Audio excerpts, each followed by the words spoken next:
My name is Maximus Decimus Meridius, commander of the armies of the North, general of the Felix Legions, loyal servant to the true Emperor Marcus Aurelius, father to a murdered son, husband to a murdered wife, and I will have my vengeance in this life or the next.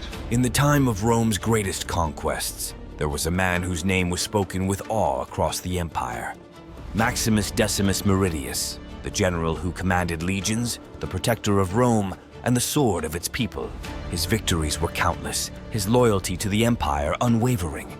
On the fields of Germania, he led his men to glory, their trust in him as solid as their shields, their faith in him as sharp as their swords. But no man, no matter how great, can escape the cruelty of fate.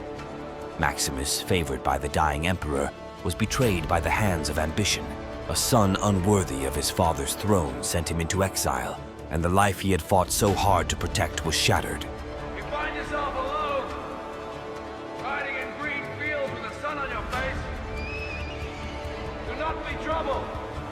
His home burned, his family stolen from him. And yet, even in the ashes of his despair, the fire in Maximus did not die. It only grew stronger.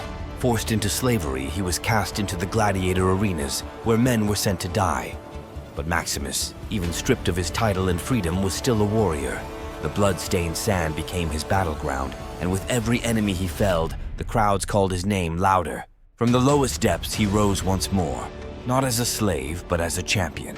And with each victory, he forged a path to reclaim what had been stolen from him. Yet it was not the sword that made Maximus immortal. It was his honor. What we do in life echoes in eternity, he once said, and it is his deeds that live on in the annals of history.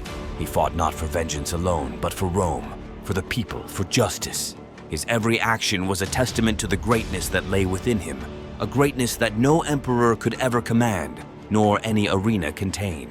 In the heart of Rome itself, Maximus would face his greatest enemy, not in the open battlefield, but in the shadow of a throne corrupted by greed. Commodus, the usurper who sought to break the spirit of Rome, met his fate at the hands of the man he could never conquer. Maximus, though wounded, stood tall, a symbol of all that was noble and true.